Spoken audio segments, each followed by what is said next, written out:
आइए अब चलते हैं प्रश्न संख्या 40 की ओर। देखिए प्रश्न संख्या 40 कह रहा है कि पी क्यू और आर एस क्रमशः दो सकेंद्रीय वृत्त की त्रिज्याएं हैं, क्रमशः 21 सेंटीमीटर और 7 सेंटीमीटर है, एवं केंद्र ओ है के चाप है। यदि पी ओ क्यू 30 डिग्री छायांकित भाग का क्षेत्रफल ज्ञात कीजिए। चलिए अभी पहले चित्र दिया हुआ है तो हम लोग चित्र बनाते हैं। देखिए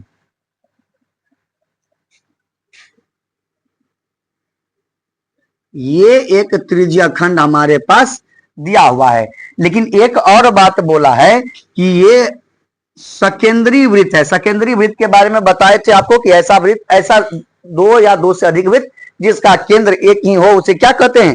सकेंद्रीय वृत्त कहते हैं। ठीक है इसके बारे में देखिए चित्र में दिया हुआ है कि ओ पी और क्यू, और ये जो कोण है ना ओ पी क्यू में, ये 30 डिग्री का प्रश्न बोला है। ठीक, और उसी सकेंद्रीय वृत्त को बोले थे कि दो सकेंद्रीय वृत्त हो तो क्या बोले थे कि उसको हम वलय कहते हैं, ये भी बताए थे। तो वलय जब बताए थे, देखिए आपको बताए थे कि एक बार बड़का आर और एक बार छोटका आर। तो देखिए बड़का आर का त्रिज्या है 21 सेंटीमीटर और छोटका आर का त्रिज्या दिया हुआ है इसमें 7 सेंटीमीटर। 21 सेंटीमीटर है और 7 सेंटीमीटर है। तो इसमें आपसे पूछ रहा है, इसमें और है, हाँ इसमें आपसे पूछ रहा है कि ये छायांकित जो भाग है ना उसका क्षेत्रफल आप ज्ञात कीजिए। छायांकित भाग का क्षेत्रफल आप बताइए। ये छायांकित भाग जो है एक बार, इसमें पहले बात ये तो पहले तो ये बात है कि इसमें दो दो त्रिज्या खंड है। क्या है?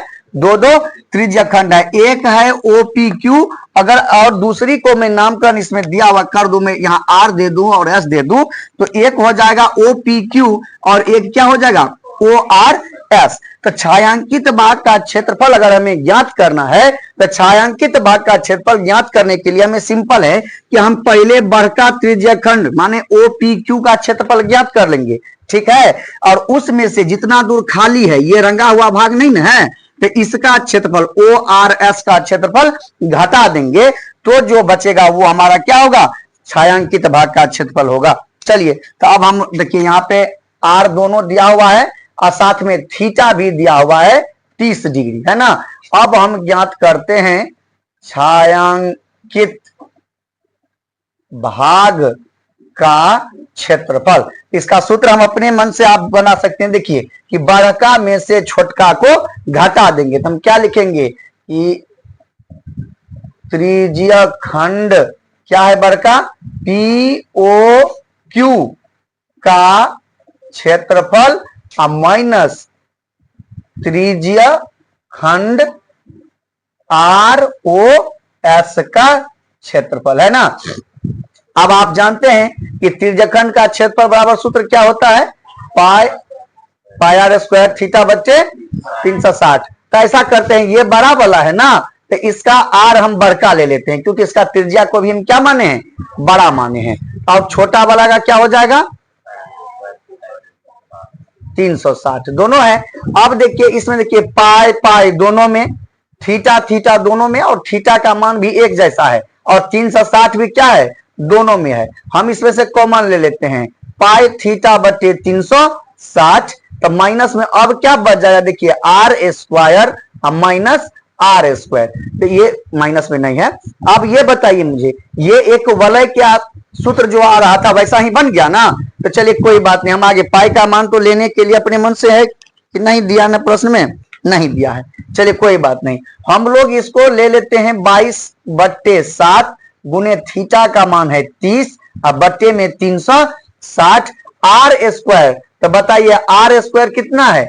बड़का आर 21 का स्क्वायर और छोटका आर कितना है? 7 का स्क्वायर।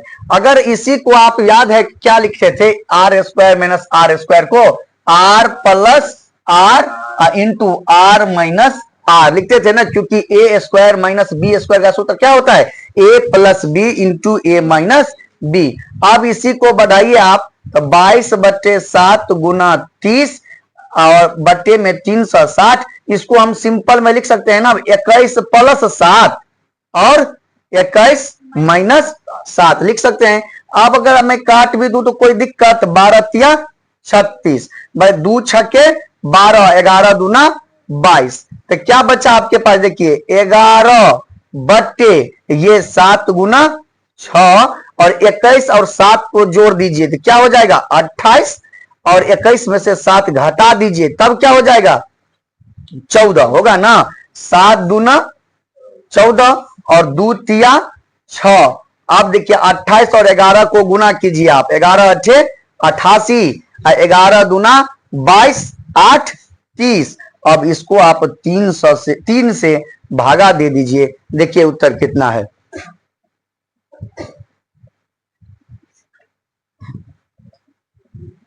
देखिए 102.6 सेंटीमीटर स्क्वायर के आसपास है। चलिए ये है आपके प्रश्न संख्या कितना था, ये 40। प्रश्न संख्या 40 का ये है आपका सॉल्यूशन।